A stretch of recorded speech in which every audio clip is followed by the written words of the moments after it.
The bank notice was taped to the screen door, brittle white against the peeling green paint. It fluttered in the sharp, late summer breeze like a formal, cold surrender flag. Elijah Stone didn't need to read the precise numbers. The terms were already etched deep into his memory. 5 days until the auction. 5 days until the Stone family farm. The land his ancestors had scratched a living from for 3 generations became just another clean asset on a regional developer's ledger. His stomach was a tight, rumbling knot of pure, unadulterated failure. He was a man with the hollow-eyed look of someone who had already buried his hope, a seeker whose meticulous skill with wood and precision were worthless against the relentless drought and the bank's cold math. He pushed the door open. The rusted hinges screamed their defiance into the stillness of the afternoon. But on the worn kitchen table, amidst the chaotic sprawl of unpaid bills and dust motes, sat a heavy, unexpected anomaly. A cream-colored envelope, sealed with a dark, unfamiliar wax impression of a weathered tree. Before we jump back in, tell us where you're tuning in from. And if this story touches you, make sure you're subscribed because tomorrow I've saved something extra special for you. Elijah slit the paper open with a dull kitchen knife, the silence of the house pressing down on him, forcing him to pay attention. The contents were shockingly brief. A single-page legal affidavit from a firm in the capital, confirming the transfer of ownership of a single, forgotten parcel of land. A man he'd never known, his great-uncle Thomas, the man known to all the old locals only as the Hermit, had passed away, leaving his sole worldly possession to the last living Stone, the deed for the old Black Creek barn. Elijah was initially skeptical. The barn was a local legend, a ruin miles into the canyons, whispered to be worthless, riddled with bad luck, and structurally unsound. Another burden, not a blessing. He saw only decay. Yet, buried deep in the dense, dry legal jargon of the document, a single sentence suddenly stood out like a flash of impossible lightning. And all contents and appurtenances related to the property known as Black Creek Lot 40, including but not limited to the structure, the immediate subsoil, and the water rights as previously recorded. Water rights. In a drought-choked county where the earth had cracked open with thirst, where the nearest creek had been a bed of dry stones for nearly a year, those 2 simple words raised a massive, terrifying "what if?" question. What if Thomas Stone hadn't been a hermit, but a sentinel? The implied danger was immense, proportional to the insane value of water in this arid landscape. And the external threat had already materialized. Half a mile down the main road, parked with deliberate, arrogant patience on the dusty ridge, the sleek, black sedan waited. Its tinted windows were twin eyes, staring down at the Stone farmhouse, confirming that Elijah Stone was not the only person who knew the Hermit's secret was now out. He was the underappreciated protagonist in a high-stakes conspiracy, and his inheritance had just made him a target. He now had 5 days to trade a dilapidated farm for a dangerous truth. Elijah threw the deed onto the passenger seat, already dismissing the discovery.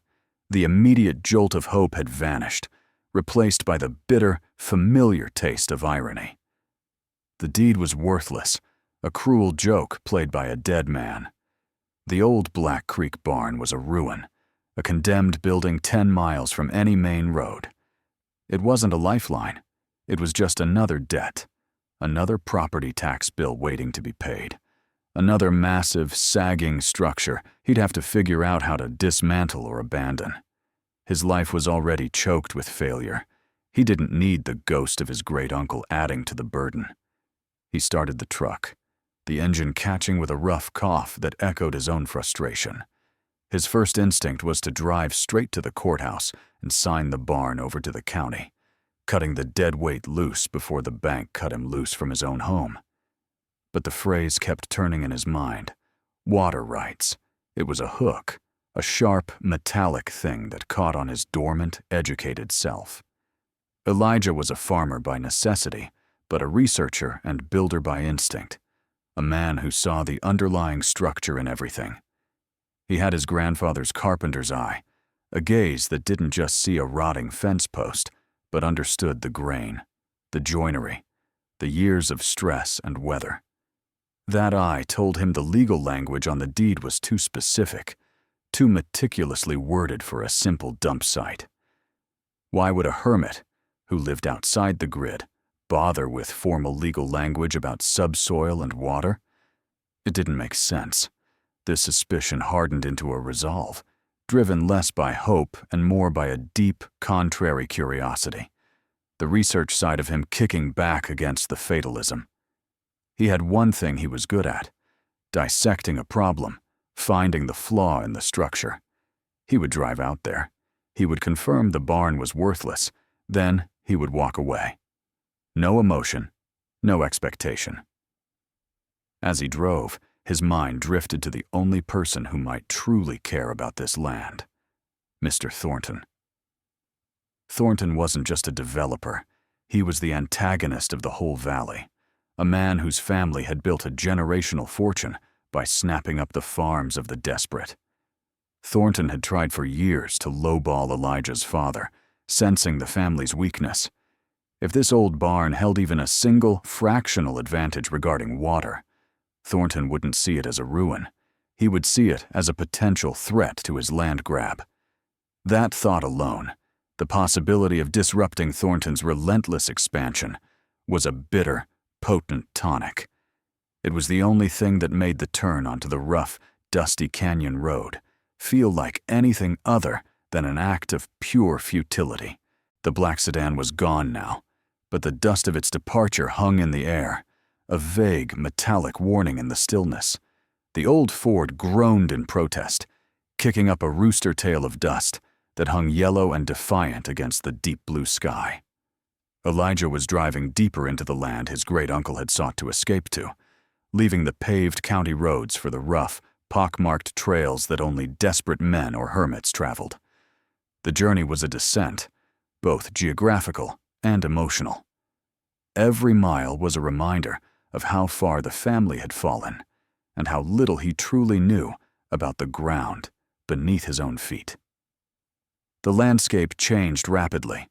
The manicured fields of the valley gave way to scrub brush and towering, jagged buttes. It was a place of isolation, the frontier atmosphere closing in around him like a heavy blanket. The air grew still, smelling of sun-baked sage and dry creek beds, the scent of failure, compounded and aged. This wasn't just remote land. It felt genuinely forgotten, like a secret the earth kept. The silence was absolute, broken only by the rhythmic and punchy rattle of his truck's loose exhaust pipe. He passed abandoned homesteads, their frames leaning inward, sagged like an old man's shoulders, and saw the land closing in on itself, reclaiming the mistakes of past generations. Elijah was looking for a landmark, a cluster of 3 oddly shaped pines Thomas had drawn on his cryptic map. He kept his eyes peeled for the slightest sign of human industry, or a turnoff. But there was nothing save for the endless, weathered gray of the canyon walls. The road itself was getting narrower, forcing him to drive with intense focus, his carpenter's eye assessing every rut and rock before his wheels hit it. This was the territory of the old ways, demanding patience and respect for its harsh, uncompromising rules. It was during one such moment of meticulous focus, checking his side mirror before navigating a sharp, blind bend, that he saw it. A brief flash of reflected light, too low, too sleek, and too perfect for anything that belonged on this road. It was a black sedan, barely visible, maintaining a professional distance far back in the churning dust cloud he was creating. It was a clean, modern line in a landscape of rough decay. The sight was immediate and chilling. He hadn't seen another vehicle since he left the county highway, and this wasn't some lost tourist. The men in that car weren't looking for scenic views or old timber. They were following him. The feeling of being watched, the sense of an unseen hand pressing down, settled over him like a sudden drop in temperature, transforming the landscape from a place of solitude into a vast, open-air trap. He pressed the accelerator, pushing the wheezing Ford faster toward the one destination he hoped would give him answers. The old Ford crested a final steep rise, and the engine shuddered into silence as Elijah cut the ignition. The air immediately filled with the silence of total isolation, broken only by the distant, faint caw of a bird. Spread out before him, nestled in a small, flat clearing that looked carved out of the wilderness itself, stood the object of his desperate journey, the old Black Creek barn. It was vast, a hulking monument to forgotten ambition, but it was defeated. The structure was built from colossal, dark timber, but it was relentlessly weather-beaten. Its ridgeline bowed severely in the middle. It truly sagged like an old man's shoulders, heavy with the weight of years and the crushing inevitability of gravity. The entire parcel of land, roughly 30 acres, was enclosed by a collapsing barbed wire fence. Everything about the place, the tangled undergrowth, the boarded-up windows, the deep mossy stains on the cedar siding, screamed decay and bad luck. It was a local legend of ill omen made manifest. Elijah stepped out of the truck, the crunch of his boots on the dry gravel startlingly loud in the oppressive silence. He ignored the profound sense of history and the dramatic stillness of the place. He was not looking for ghosts. He was looking for profit. His dramatic irony was complete. He saw the barn not as a secret vault or a piece of his family's legacy, but purely as a problem in economics. His carpenter's eye immediately began calculating the raw value of the lumber. The massive, uncut beams and trusses that might fetch enough at the mill to stave off the foreclosure for another month. Timber. That's all this is. He moved toward the immense front doors, which were closed but not quite sealed, their weathered surfaces etched with the chaotic patterns of rot. They were secured by an ancient, heavy iron padlock, the kind that hadn't seen a key in 50 years, its shackle thick with rust. This was where his real skill came into play. With the practiced ease of the builder he truly was, Elijah pulled his simple, custom-made lock-picking set from his pocket. He didn't use force, he used finesse, working the brass tools with an intimate understanding of the mechanical flaw at the heart of the lock. The quiet click was a triumph of latent skill over years of neglect. He threw his shoulder against the massive door. It groaned, released a cloud of ancient dust, and swung inward, revealing a cavernous, empty space. The ground floor was dusty, silent, and entirely unremarkable, save for one detail. Beneath a thin, settled layer of fine, red dust, Elijah's sharp eyes caught the faintest outline of fresh, unmarked tire tracks leading from the open doorway deeper into the shadows and then turning back out. Someone else, professional and cautious, had been here very recently. The barn was not as abandoned as it looked. The heavy iron padlock that secured the massive front doors was a fossil, a relic of outdated security. Its shackle was thick with verdigris and rust, suggesting it had held fast against the elements for decades. Yet, to Elijah Stone, the lock was an open book. His gaunt hands, though rough from farming, possessed the fine-tuned precision of the craftsman. He pulled out his small, custom-made set of tools, the brass shining dull against the iron. He wasn't forcing the lock. He was having a quiet, technical conversation with its simple, stubborn mechanism.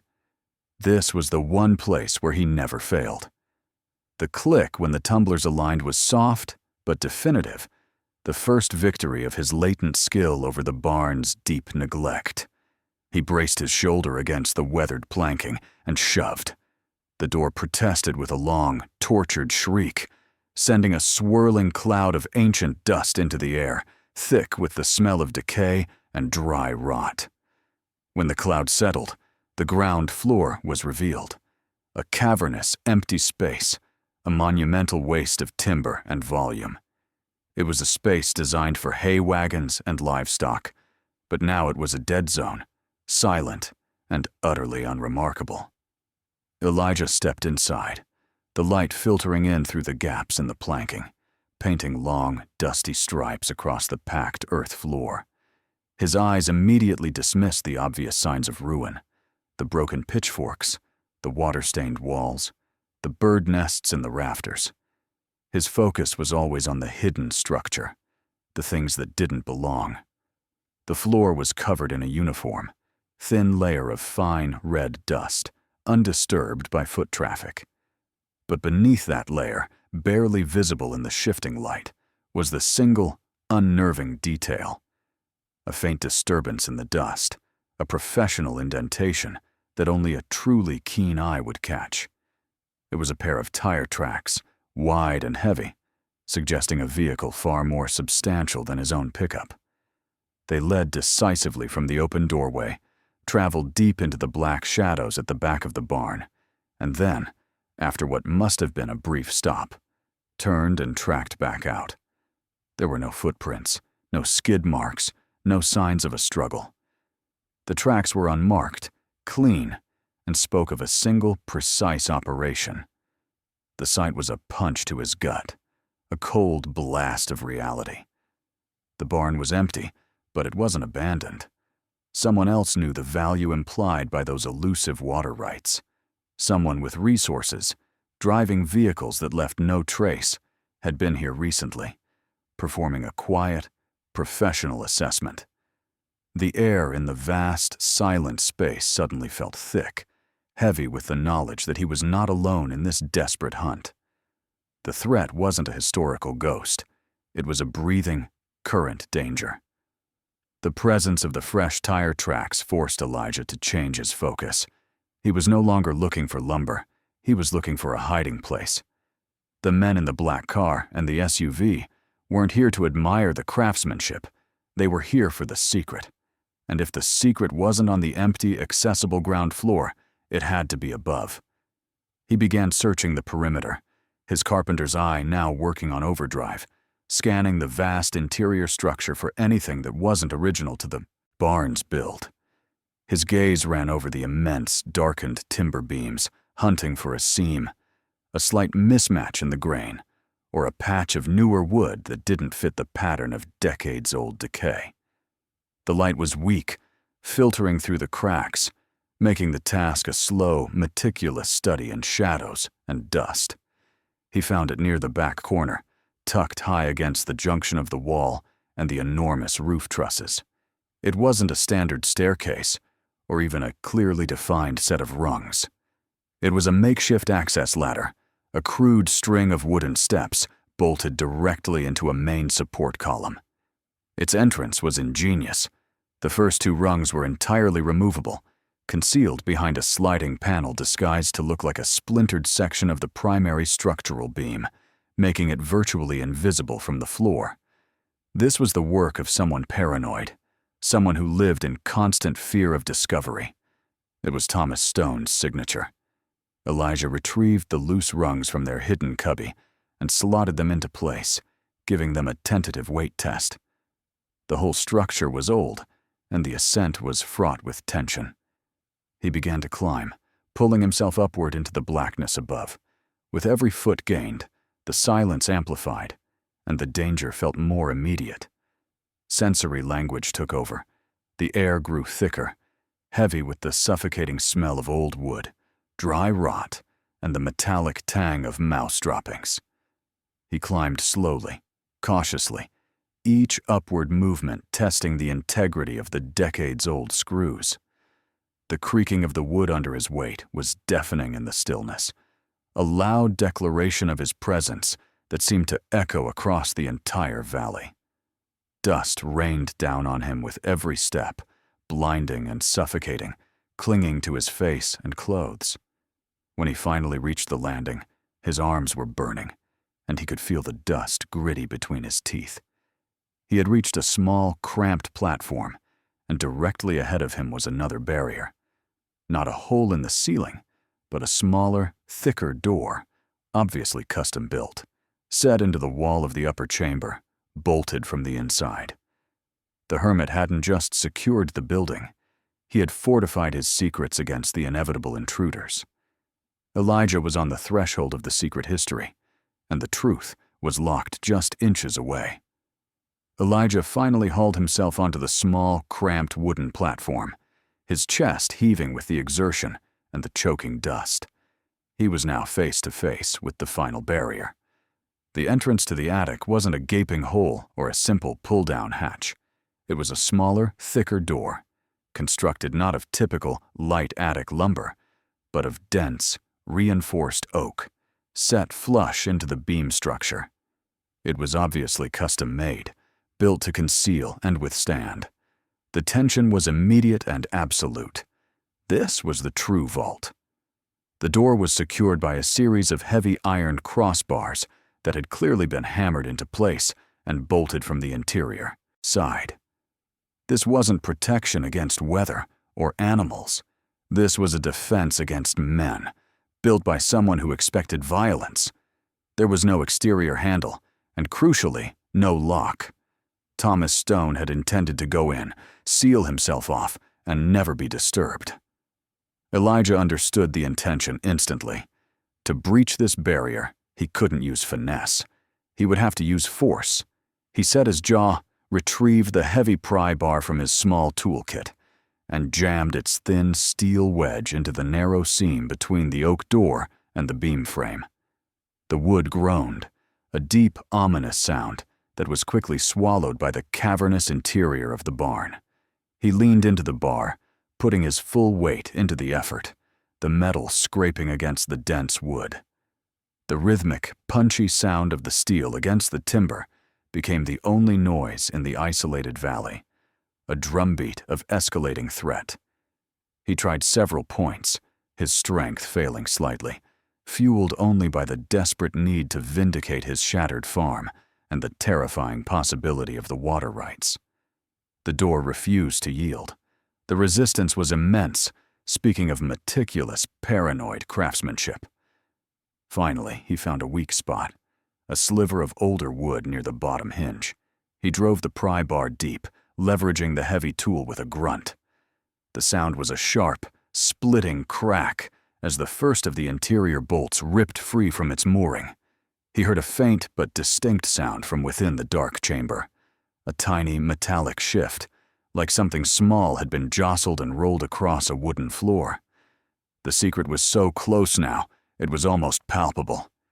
He repeated the motion, attacking the hinge relentlessly until the door finally shrieked, tearing free of the final bolt, and swung inward with a violence that sent a fresh wave of thick, cold air rolling down the shaft. He shielded his eyes against the rising dust, ready to step inside. The attic entrance was breached. Elijah shoved the splintered oak door inward with a final burst of adrenaline, stumbling across the threshold and into the attic chamber. He shielded his eyes against the final thick cloud of swirling dust.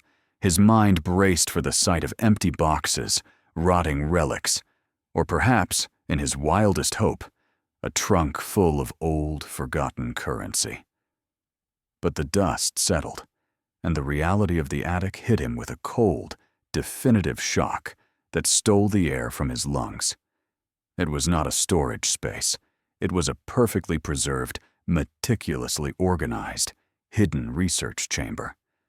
The room was low-ceilinged but vast, and everywhere he looked, there was order. Long, heavy-duty work tables, clearly built by Thomas Stone himself, stood loaded with ancient precision instruments, transits, topographical maps sealed beneath clear sheeting, geological rock samples neatly labeled and categorized. The walls were lined not with hay bales, but with shelves holding hundreds of brittle, water-stained, leather-bound volumes. The air, despite the dust, held the faint, crisp scent of old paper and chemical preservatives. This was a library, a laboratory, and a command center all disguised beneath the crumbling roof of a derelict barn. The weight of the realization was immediate and crushing. This wasn't a ruin, it was a fortress. Thomas Stone hadn't been a crazy hermit wasting away his life. He had been a man on a mission, dedicating decades to a meticulous, secret investigation. The sheer scale of the operation, the evidence of quiet, unending dedication to a solitary task, was impossible to process. The water rights were not a legal formality. They were the absolute, central focus of this entire hidden world. Elijah took one step forward, his boot catching on a loose board. His legs gave out entirely. He collapsed to his knees on the dusty floorboards, his gaze sweeping across the impossible collection of evidence. This collapse was not born of despair, but of the dizzying weight of certainty. He was overwhelmed by the sudden, terrifying knowledge that the foreclosure on his farm was insignificant.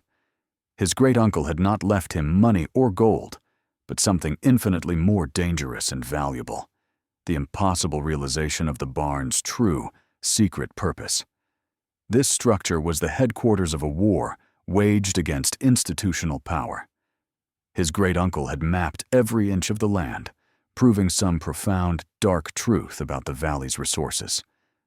Elijah Stone, the failed, broke farmer, was now the inheritor and the new protagonist of a secret war that had been fought in this silent room for 50 years.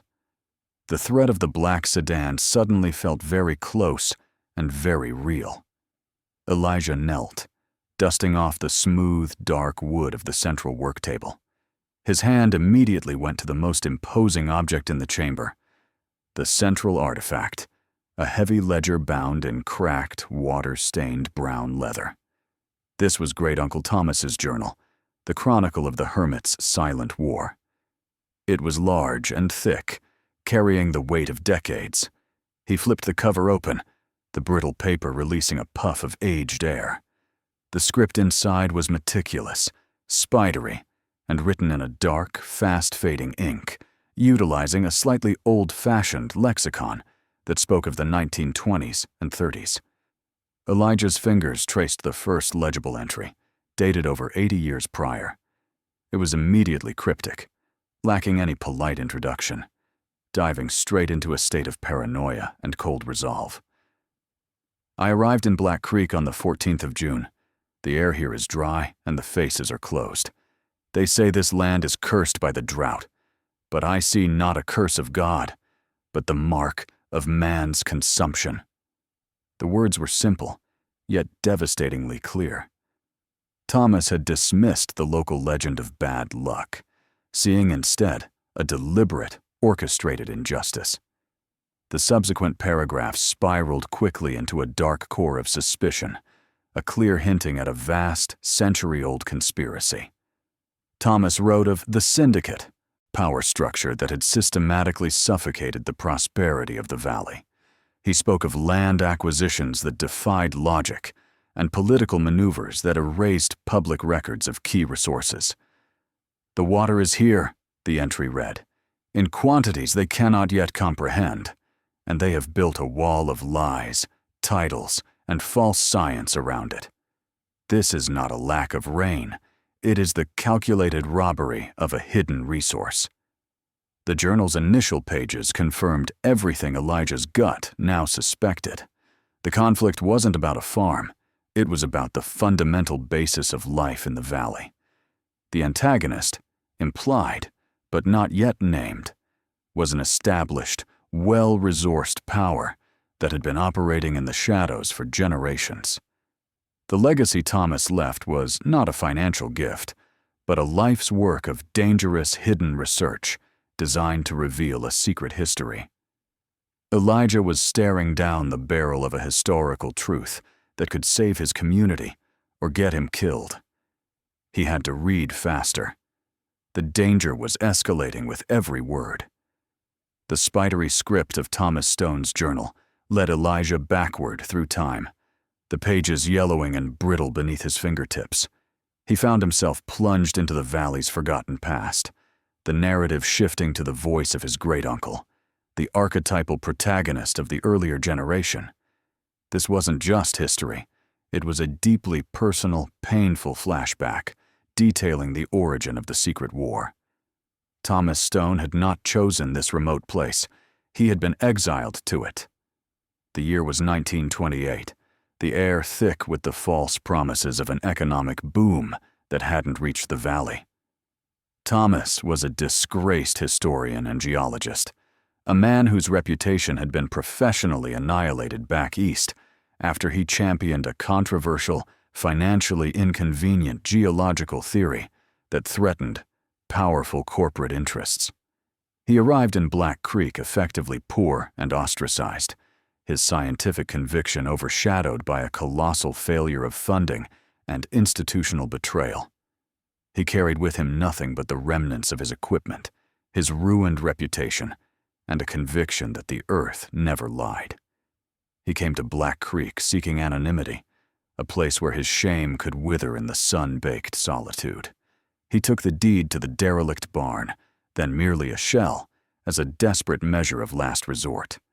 The local families, already tightly knit and suspicious, treated him with a cold distance, whispering of his consumption and his big city failures. He was the perpetual outsider, the seeker who didn't fit. But the moment Thomas put his hands on the valley's soil, his geological instinct took over, overriding his despair. He began to apply his meticulous research skills to the local geography.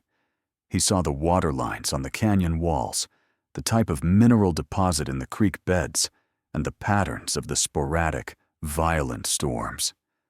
The local explanation of a simple drought suddenly seemed absurd, a superficial reading of a much deeper truth.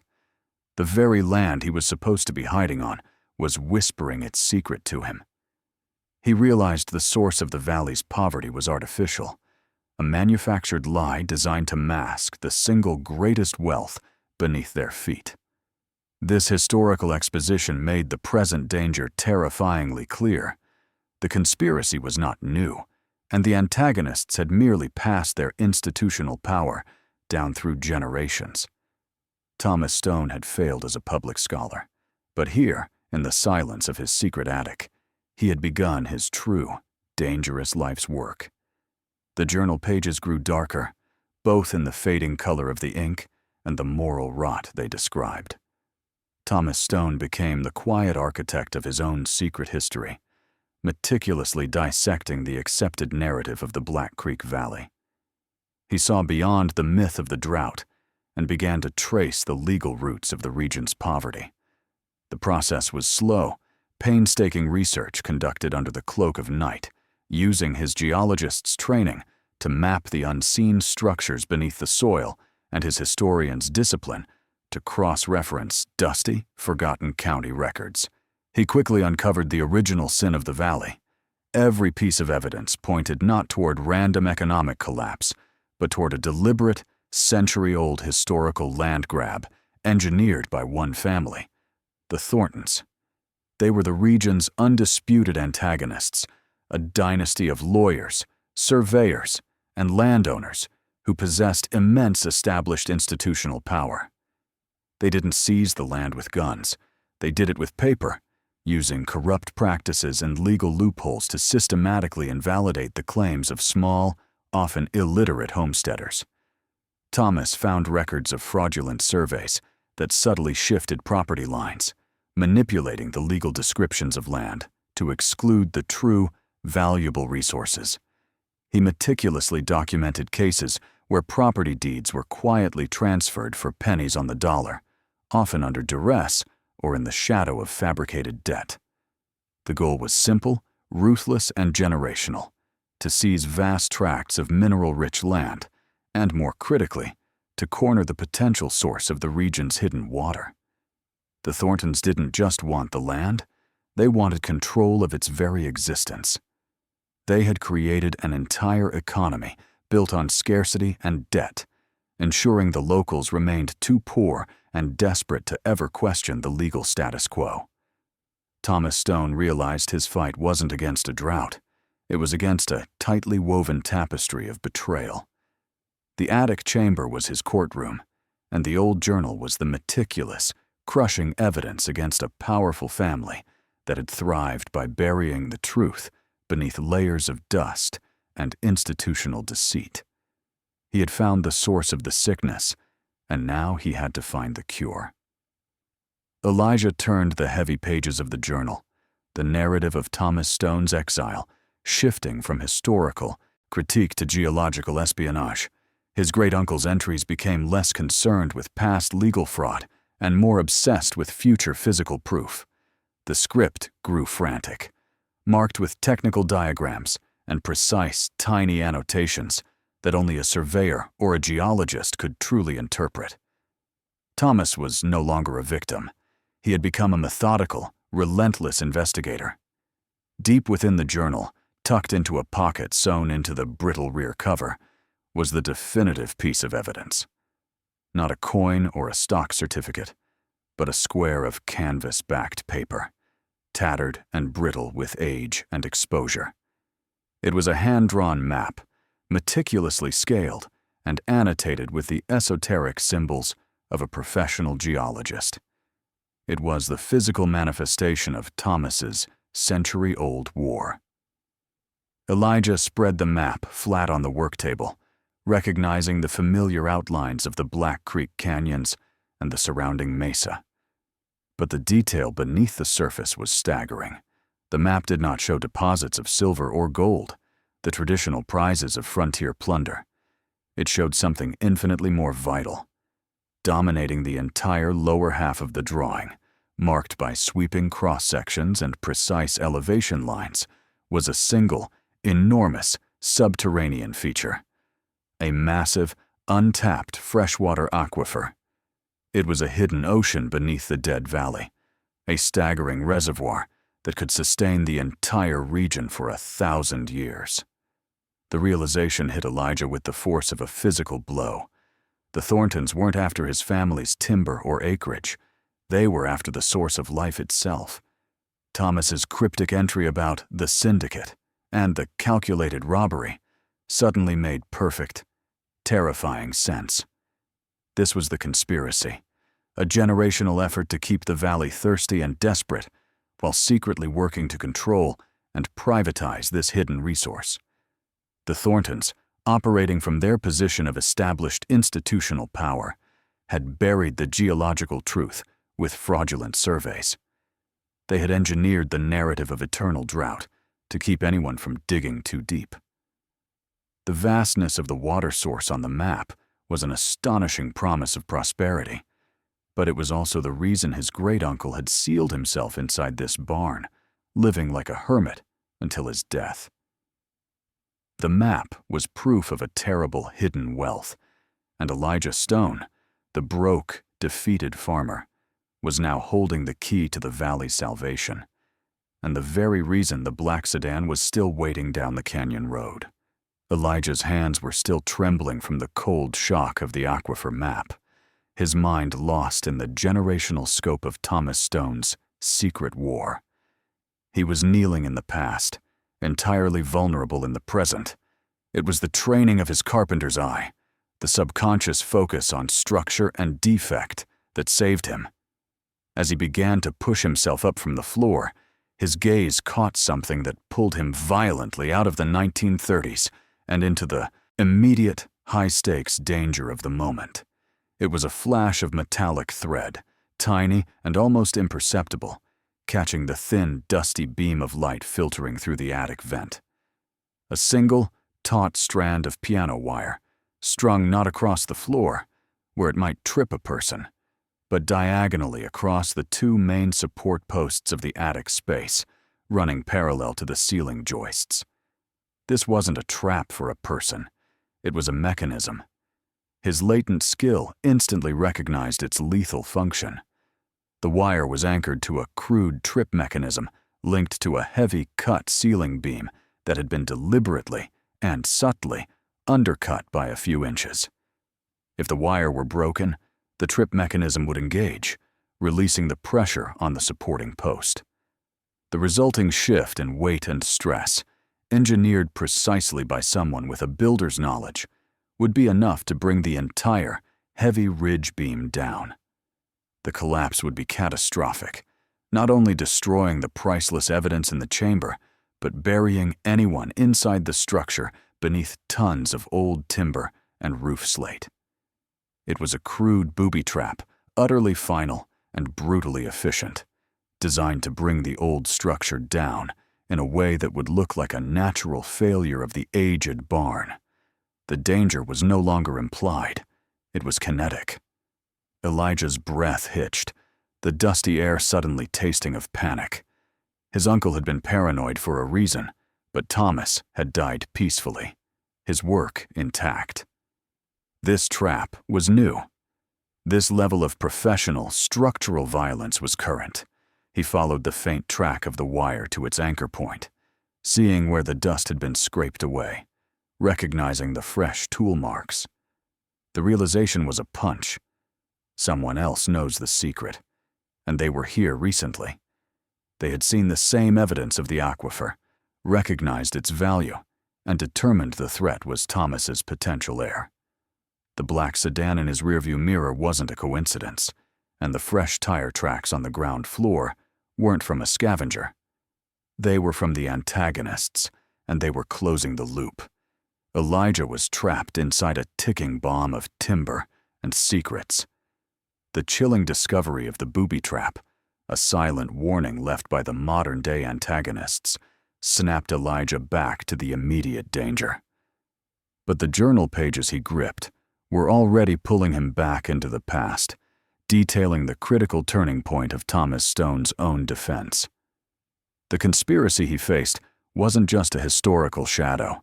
It was a carefully constructed generational lie that Thomas had been working to dismantle from the inside. Thomas's journal entries from 1934 described the isolation becoming unbearable, the meticulous labor of a lone scholar against institutional power proving too vast. He needed a field expert, someone who understood the current official mapping of the valley, the fraudulent maps created by the Thorntons' network. He needed a breach in the local system. He found his unlikely ally in a man named Silas Reed, a local surveyor whose family had been driven into ruin by one of the Thorntons' early land grabs. Silas was a professional, trained by the state, but deeply disillusioned by the corruption he was forced to witness. Thomas, the disgraced geologist, appealed not to Silas's greed, but to his moral conviction and the latent skill of his profession. The dialogue was likely sparse, driven by a mutual hatred of the powerful, oppressive family. The journal outlined their audacious plan to map the aquifer. Silas would use his access to the Thorntons' current survey coordinates, using their own instruments to prove their deceit. Thomas, working from the attic fortress, would provide the geological context and the historical legal proof. The goal was simple: to create a new, certified topographic map that clearly demarcated the vast water resource, presenting an undeniable case to the state capital and exposing the Thornton family's original sin. Thomas wrote of Silas with a careful blend of trust and anxiety, noting the danger this ally faced. The Thorntons, blinded by their own institutional power, had dismissed Thomas Stone entirely, viewing his consumption, his illness, his failure, his isolation, as a fatal weakness. They assumed the disgraced outsider posed no threat. What they failed to realize was that Thomas's perceived weakness had become his greatest strength, allowing him to work unseen. Now, with Silas, he had the tool he needed to strike at the heart of their empire. The stage was set, and the secret history was about to collide violently with the official one. The alliance between the disgraced geologist and the disillusioned surveyor was short-lived. The journal entries detailing their meticulous plan for the aquifer maps soon devolved into a chilling, fragmented record of escalating fear. Thomas wrote of hurried meetings held under cover of moonless nights, the exchange of data done in quick, tense whispers near the dark mouth of the canyon. The Thorntons were not just powerful, they had eyes everywhere, their network of influence extending down to every dusty corner and bureaucratic office. Then came the tragic turning point. An entry dated August 1935 was brief, stark, and utterly devastating. Silas has been silenced. A surveyor's work is dangerous, they say. But there was no storm, no tremor, only a broken winch and a steep drop into the ravine near the Upper Creek line. They call it an accident, and the authorities already consider the case closed. Thomas Stone knew better. The meticulous, careful Silas Reed, who could read the landscape better than any man in the county, would never have made such a careless mistake. The death was professional, calculated, and designed to look like a simple misfortune in a remote part of the creek. The murder was a brutal display of the antagonist's power, a clear signal that the generational secret would be protected, with lethal force. The loss didn't deter Thomas, it galvanized him, transforming him from a scholar into a haunted revolutionary. He realized that the life's work of Silas, the true certified maps, could not be risked and had to be hidden somewhere beyond the reach of the Thornton Syndicate. Elijah, reading the cold prose of betrayal and death, felt a sickening chill run through him. This was the dark climax of his great-uncle's life, a terrible sacrifice made for the secret Elijah was now holding. The suspense was absolute, the danger palpable. He was now retracing his great-uncle's dangerous steps, sitting in the attic fortress that had sheltered Thomas from the very men who had just killed Silas. The dramatic irony was crushing. Elijah believed he was merely discovering the history of the conspiracy. Entirely unaware, he's now the primary target of the current, professional executors of the Thornton legacy.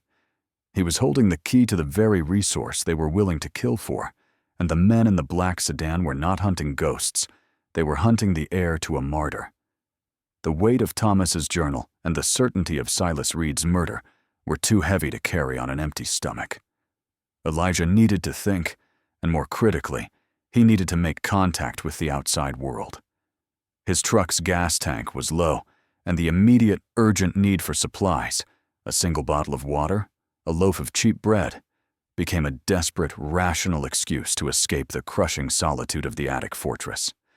He cautiously bypassed the piano wire booby trap, moving with the meticulous silence of a man walking through a minefield. He locked the massive front doors behind him, the old iron padlock falling back into place with a definitive, if temporary, clank. The silence of the canyon was still profound, but now it felt charged, no longer peaceful. Elijah started the Ford, its rough cough sounding far too loud in the stillness, like a declaration of war. He drove slowly back down the rutted, winding trail, his eyes constantly scanning the dense scrub and the high rock walls. The trip was a tense, rhythmic meditation on exposure and vulnerability. Then, around the sharp bend, where the canyon opened slightly to the distant county highway, he saw it. The black sedan from the opening, no longer a distant shadow in the dust, was parked deliberately on the shoulder of the road, facing his direction. It was closer, positioned to observe anyone entering or leaving the Black Creek Trail. The vehicle was sleek, modern, and utterly out of place, an alien threat in the ancient, dusty landscape. The engine was off. 2 figures were inside, their silhouettes dark against the tinted glass, their posture unnaturally still. They weren't moving, weren't talking, weren't pretending to be stranded. They were merely staring. The encounter was a sudden, violent injection of present-day reality into the historical drama of the journal. The threat was no longer an abstract concept of institutional power. It was external and rapidly escalating, a cold, professional surveillance operation. Elijah didn't stop. He accelerated past them, forcing himself not to look back, the chill of their silent, intense scrutiny raising the hair on the back of his neck. They didn't move to follow immediately. They didn't need to. They knew he had nowhere else to go. They had confirmed his identity, noted his presence, and marked him as the heir to the hermit's resistance. Elijah Stone was no longer a broke farmer trying to save his land. He was now the target of men who had already proven they would kill to protect a generational secret. The game was over. The hunt had begun. Elijah didn't linger in the attic long enough to succumb to the returning fear instilled by the black sedan. He moved with a new, frantic purpose, the presence of the professional surveillance team intensifying the dramatic clock on his mission. He had to assume the men were closing in, driven by the certainty that the old barn held something critical. He returned to Thomas Stone's journal, realizing that every word his great-uncle had written was a carefully considered instruction, not just a historical memoir. He searched the final brittle pages where Thomas detailed Silas Reed's murder, looking for a way out. The standard narrative ended there, with the promise of hidden evidence. But tucked into the margin of the last entry, written vertically and in a dramatically different ink, was a series of symbols that looked entirely meaningless, a sequence of dashes, notches, and circles. They were not conventional letters or numbers. They were carpentry markings. Elijah's latent skill, his life as a builder, his instinctive understanding of wood, joinery, and the old-fashioned language of the trade, immediately recognized the cipher. It wasn't based on an alphabet. It was based on the common marks used for squaring, measuring, and cutting timber. A scribe mark, a gauge mark, a plumb line indicator. Thomas Stone, knowing his enemies were men of law and money, had hidden his final, critical instruction within the language of the common craftsman. He translated the cryptic sequence on the page, the markings spelling out a physical location within the structure he was occupying. The message was sparse and functional, delivering the key information with absolute clarity. Post 4, South Gable, Knot of the Wolf, behind the seam. The journal entry described the location of a physical key, the necessary tool for retrieving Silas Reed's last legacy. The secret was not buried deep in the earth. It was hidden in plain sight, secured by a code accessible only to another man who understood the fundamental truth of timber and beams. Elijah didn't hesitate. He folded the precious journal and secured it inside his shirt. He stood, moving with renewed, methodical purpose toward the south gable of the attic, his carpenter's eye already locked on, the massive, upright support, Post 4, ready to hunt for the telltale knot that Thomas Stone had chosen as his final vault. The structure of the barn itself was now working for him, a testament to the quiet genius of the hermit's paranoia. The decoded instruction from the journal was a roadmap to a secret within the structure itself. Elijah moved purposefully to the south gable, his gaze skipping over the rotting planking and going directly to the massive support beams. His carpenter's eye, now fully engaged, was a weapon, scanning the decades of wear for a single, intentional anomaly. He found Post 4, a colossal upright timber, and began running his hand over its rough, dark surface. The timber was old growth, dense and heavy, marked by the natural swirls and patterns of its long life. He searched for the knot of the wolf, the precise piece of visual evidence his great-uncle had cited. It was a single, deep impression in the wood, a circular pattern that looked like a large, natural knot, except for one critical fact. It was perfectly smooth on the inside, showing faint, careful chisel marks. It wasn't a natural defect. It was a fabrication. Thomas Stone had carved this knot himself, a deliberate piece of structural camouflage designed to hide his final secret in plain sight. The spot was a masterwork of deception. The carved knot had been fitted with a small, rounded wooden plug, its edges sealed and darkened to perfectly match the surrounding timber. Elijah set his jaw, retrieved a small, sharp chisel from his pocket, and carefully worked the fine tip into the near-invisible seam around the plug. He used pressure, not force, leveraging his intimate knowledge of wood grain to avoid cracking the surrounding timber. The entire barn seemed to hold its breath. Finally, with a minute, dry pop that felt explosively loud in the silence, the small, rounded plug came free. Elijah reached into the dark, hollow cavity. His fingers closed around something cold, heavy, and metallic. He drew it out into the dim attic light. A heavy, old brass key, thick with a dark, antique patina. It was not a small, delicate key, but one designed to turn a substantial lock, clearly the key to a door or a box of significant size. The entire attic had been an elaborate series of locks: the outer padlock, the attic door, the cipher, and finally, the carved knot. He had bypassed them all using the skills the Thorntons and the bank deemed worthless. He pocketed the key, its antique weight a cold, reassuring promise against his palm. The final piece of his great-uncle's legacy was now in his possession.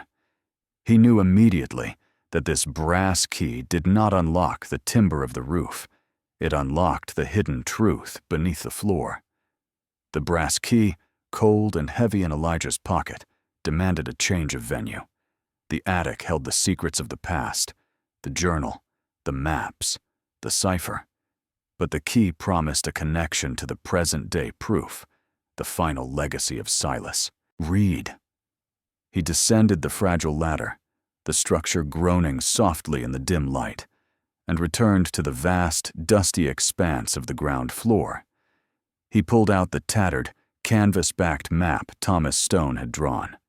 The map was primarily geological, detailing the immense aquifer beneath the valley. But the hermit had added one critical piece of cartography to the ground floor of the barn itself. Marked near the massive southeastern support beam was a crudely drawn, thick red X, accompanied by a single emphatic word: access. The mark was almost entirely obscured by a smudge of dried ink, clearly intended to be overlooked by anyone examining the document casually. The X on the map corresponded to an area of the barn floor that looked utterly unremarkable. It was a section of old, cracked, packed earth that had been topped decades ago with a thick layer of rough, inexpensive concrete, the kind of work done hastily and without finesse. But Elijah knew that concrete, no matter how thick, could always be made to reveal its secrets. He didn't need a jackhammer. He needed his carpentry knowledge and his understanding of acoustics. He began a slow, rhythmic tapping of the floor with the end of his pry bar, his ear close to the ground, moving toward the designated spot. The sound was usually a dull, solid thud, the sound of earth compressed beneath stone. He followed the map's indication precisely, moving foot by foot, listening, waiting. Then, just beside the massive timber post, indicated by the map, the sound shifted. Where the floor had been solid and muffled, it now produced a slightly higher, shorter, less sustained clack. It was subtle, barely noticeable, a hollow ring hiding beneath the dull thud of the surface layer. He tapped again, the small change in sound, absolute proof that the concrete shell was masking an empty space directly beneath. A hidden compartment, a deliberate void set into the earth below the barn. He looked around the empty barn, the distant memory of the black sedan, and the fresh tire tracks intensifying his focus. The Thorntons had sent their professionals here, and they had missed this. They had missed the carpenter's cipher, and they had missed the hollow space. He had found the ultimate vault of the secret history, and the brass key in his pocket suddenly felt like the master key to the valley's destiny.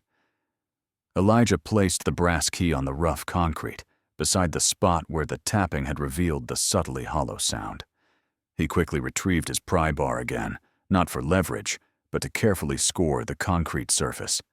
His carpenter's eye dictated the boundary, a nearly invisible seam of mortar that suggested a rectangular cut had been made decades ago and then carefully disguised.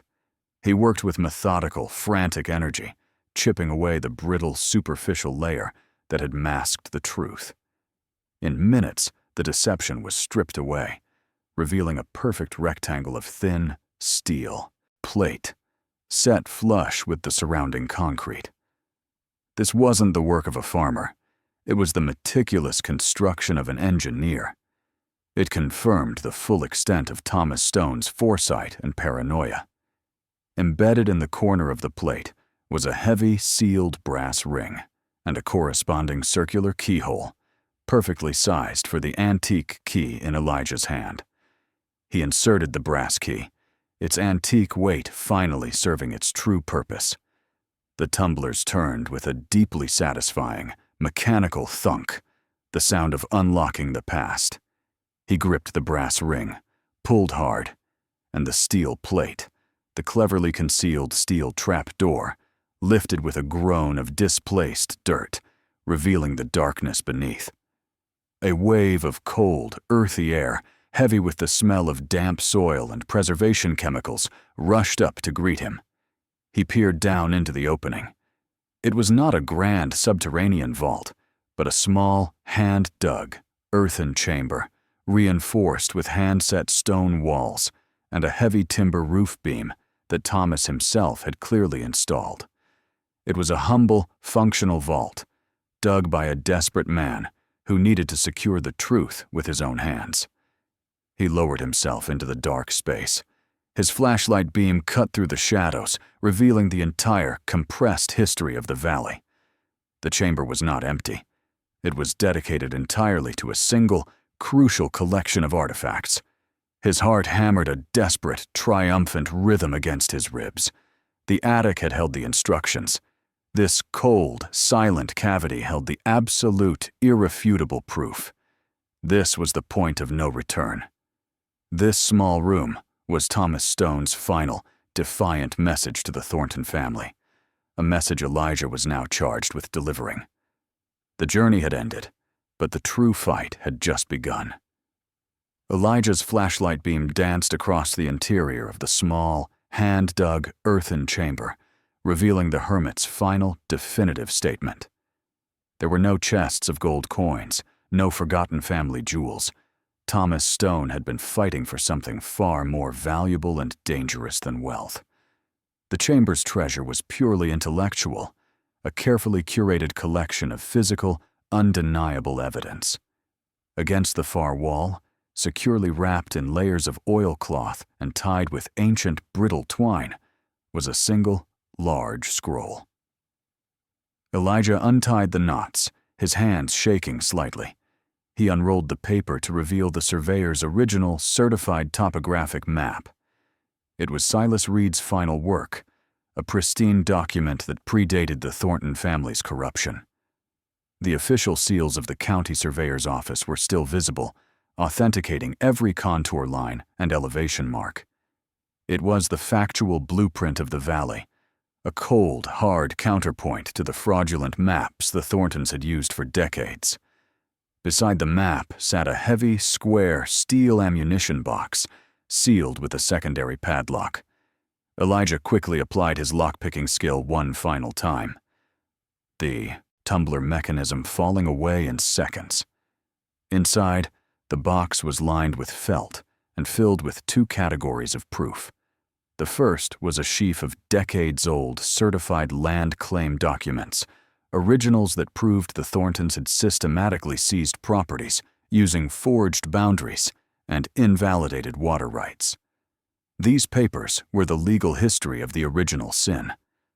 The second category was the geological core samples, small, cylindrical glass vials filled with layers of earth and rock, each carefully labeled and dated. These were the irrefutable scientific evidence, the physical proof of the water-bearing strata far beneath the surface. The true history was revealed in this small, cold room. The Thorntons hadn't stolen land. They had stolen water, wealth, and the hope of an entire community, covering their tracks with institutional lies and murder. Elijah stood there, surrounded by the physical artifacts of an 80-year-old war, no longer the broken farmer awaiting foreclosure.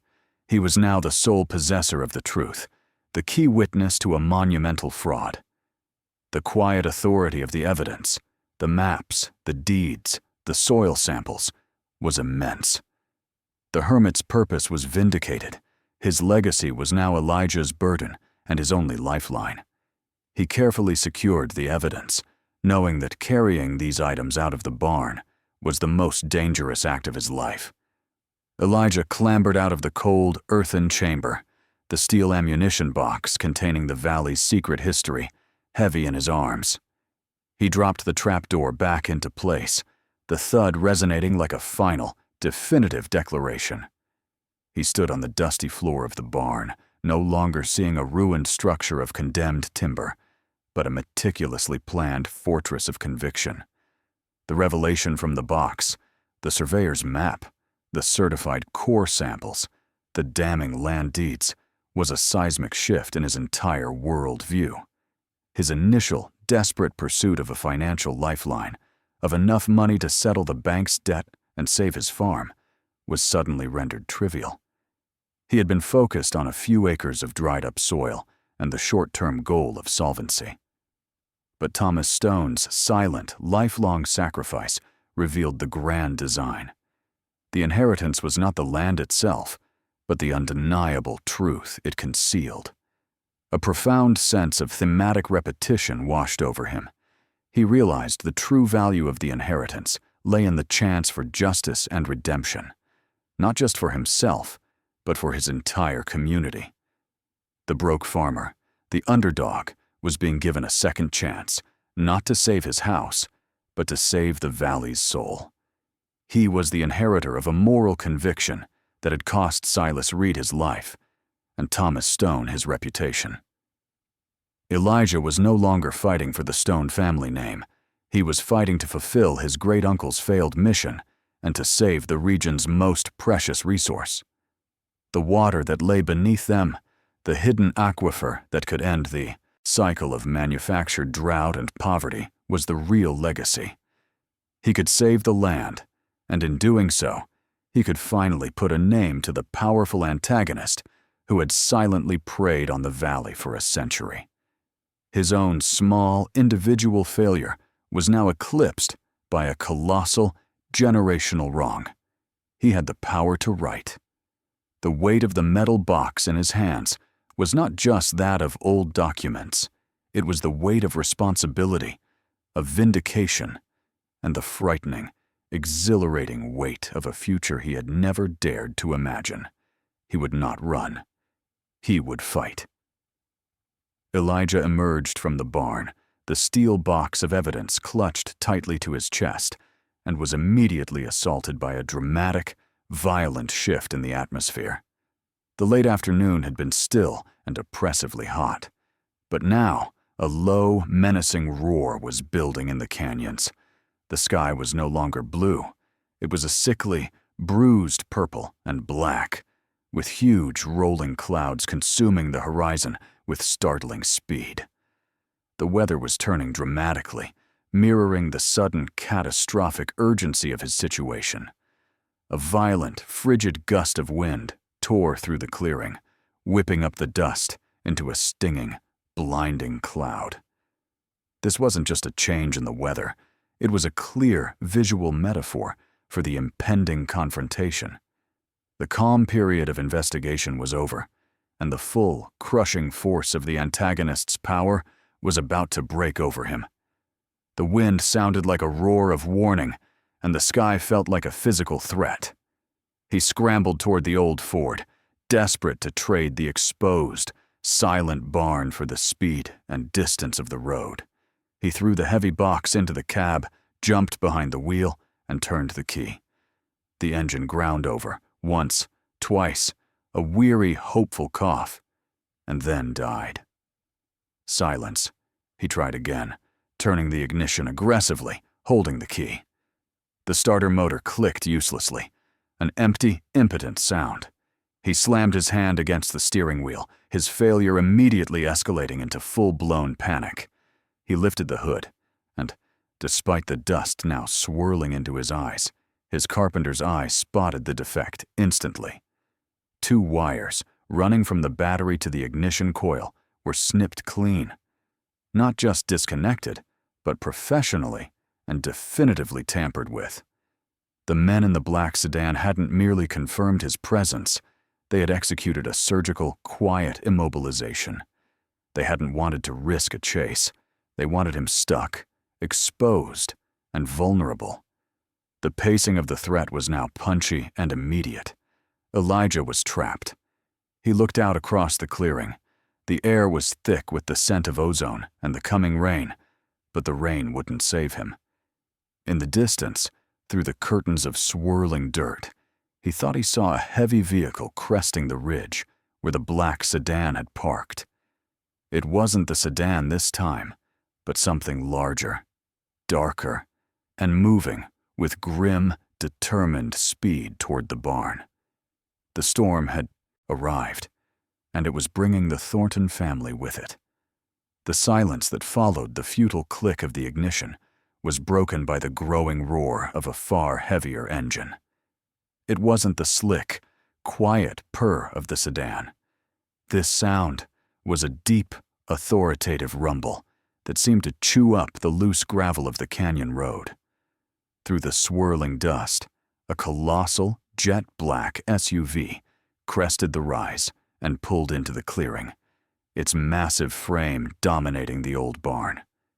It was the chariot of established, unquestionable power. The driver's door opened with a heavy, expensive thunk. Out stepped Mr. Thornton, the valley's quintessential antagonist. He was imposing and meticulously dressed, his suit perfectly tailored, utterly untouched by the dust and decay that coated the rest of the landscape. He carried the easy, arrogant confidence of a man who had never faced genuine challenge, only temporary inconvenience. He was well-resourced, well-fed, and stood as a stark contrast to the hollow-eyed, dust-covered Elijah.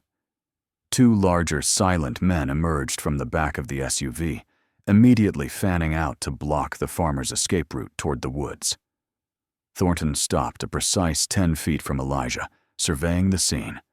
The defeated truck, the broken farmer, the old barn, with a cool, dismissive gaze. His dialogue was sparse and functional, cutting straight to the commercial point, ignoring the history and the moral stain of his family's actions. "A disappointment, Elijah," Thornton said, his voice flat, carrying the cold authority of a boardroom. "You should have taken the county's offer." He produced a sleek, leather checkbook and a fountain pen, writing with an economy of motion that spoke of massive, casual wealth. He tore off the check and held it out, the amount a staggering, life-changing sum, more money than Elijah had ever seen. "Last chance," Thornton continued, his eyes holding Elijah's in a cold, direct threat. "I will be blunt. We know what Thomas Stone was looking for. We know what you found.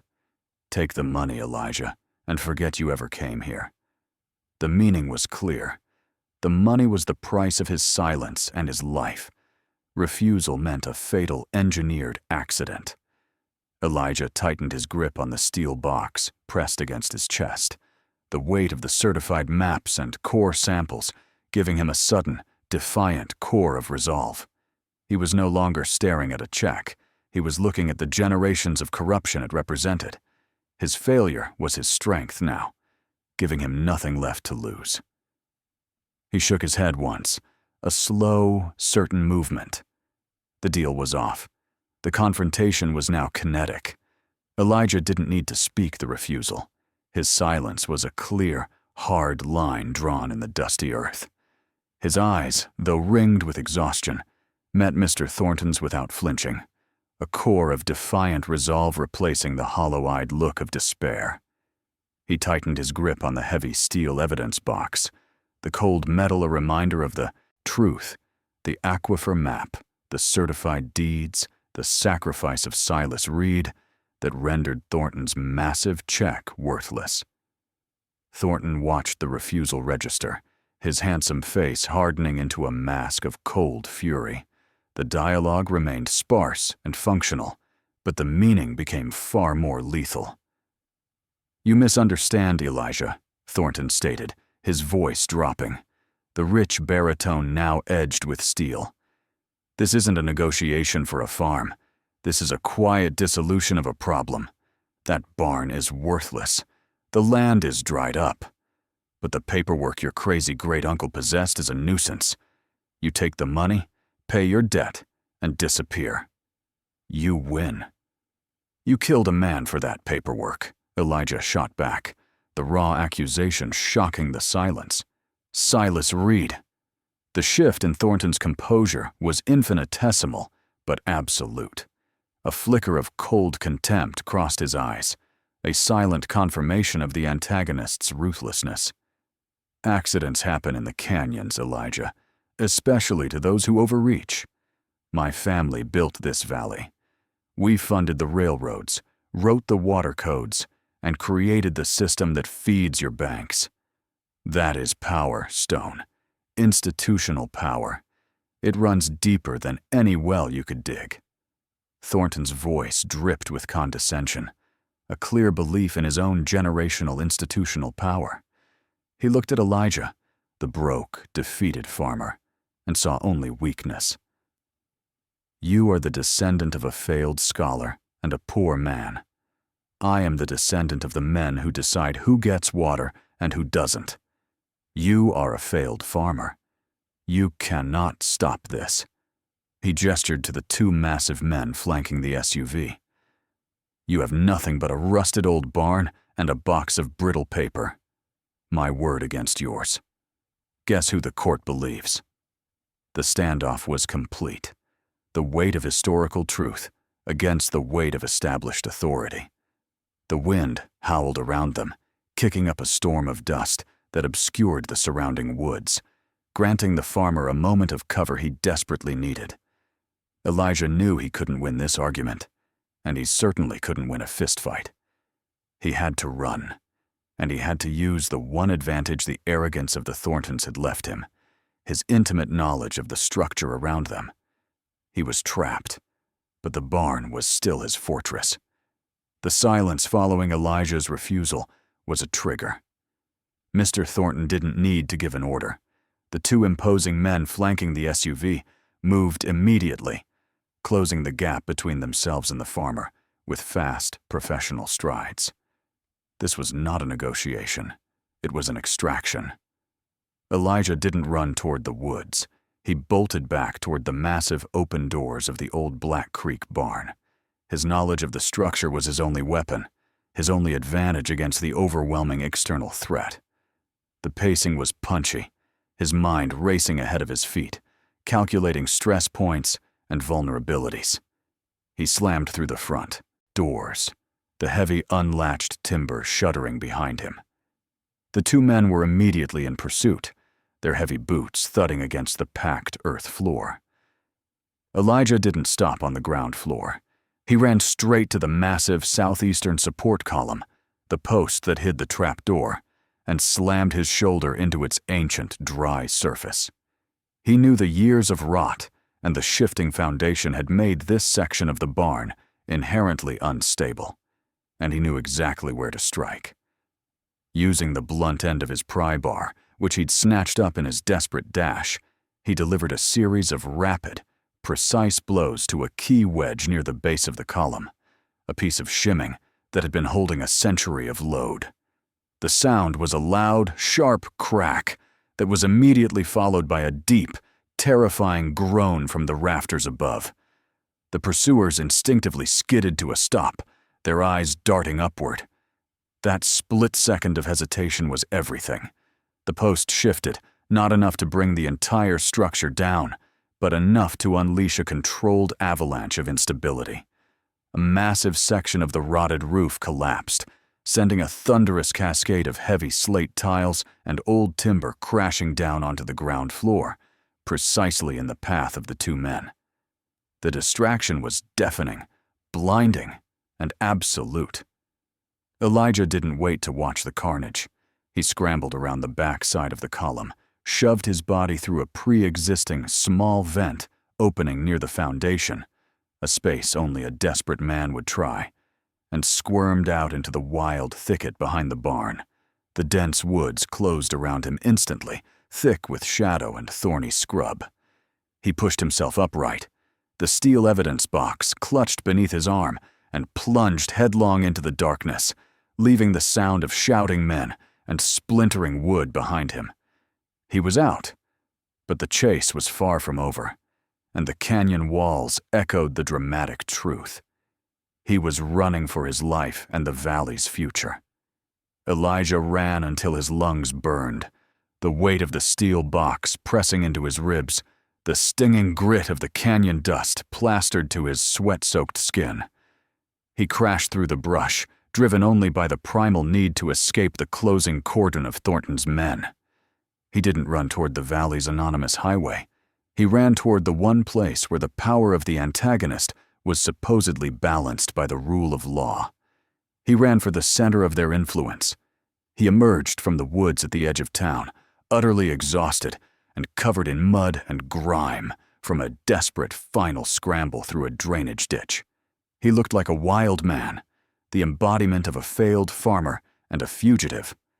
Ignoring the shouts and startled stares of the few townsfolk, he pounded down Main Street, heading straight for the squat, imposing stone building that housed the county seat and the sheriff's small office, the local courthouse police station.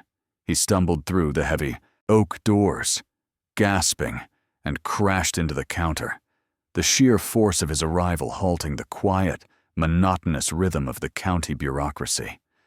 He didn't waste a single word on pleasantries or apologies. He slammed the steel box onto the countertop, the dull clang echoing in the small room, and began to speak, his voice ragged but driven by the absolute certainty of the truth. He didn't tell a story. He presented evidence. He laid out the surveyor's map, Silas Reed's certified official topography, placing it directly beside the current, fraudulent county map. The differences were stark, undeniable proof of decades of manipulation. He then wrenched open the box, revealing the preserved core samples, the hard scientific proof of the massive, hidden aquifer, a resource the Thorntons had sworn did not exist. Finally, he produced his great-uncle's meticulous journal, its pages brittle but its narrative clear, detailing the entire conspiracy from the fraudulent land deeds to the murder of Silas Reed. This was the moment of exposure. The evidence spoke for itself, an undeniable material reality that shredded the historical revisionism of the Thornton family. The truth was no longer a whispered canyon legend or a hermit's paranoid scribbling. It was certified, dated, and signed. Elijah Stone had traded his personal redemption for the vindication of his ancestors and the fate of the valley. He had forced the truth into the light, placing himself squarely in the eye of a lethal institutional storm.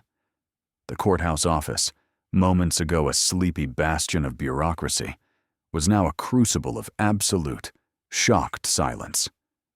The county sheriff and the few low-level officials present stared at the evidence spread across the counter.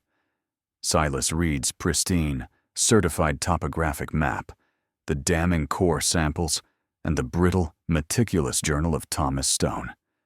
They were faced with a truth that was physically undeniable, a material reality that superseded decades of legal precedent and manufactured lies. The evidence was undeniable. The institutional power of the Thornton family, once a terrifying, pervasive shadow, began to crack under the relentless weight of the hermit's proof. The process was swift, a legal avalanche once the first stone was dislodged.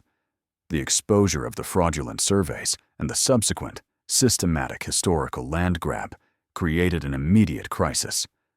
A state judge was called in. The core samples were independently verified, and the land deeds in the steel box were found to be the authentic, original property records, proving the generations of legal manipulation. The outcome was a stunning and absolute U-turn of fortune. The fraudulent claims were immediately overturned. The Stone family farm, along with hundreds of acres seized through the Thorntons' corrupt practices, was legally restored to its rightful owners. But the true, resonant victory lay in the fate of the secret resource. Based on the geological proof and the irrefutable evidence of the generational conspiracy to control it, the massive, hidden aquifer was declared a public resource for the benefit of all valley residents. No single entity, no matter how powerful, would ever be allowed to privatize the source of life again. Elijah Stone, the broke, defeated farmer who had arrived at the counter covered in mud and fear, was legally vindicated. He had traded his personal ruin for an act of profound civic heroism, achieving justice for his family and his region.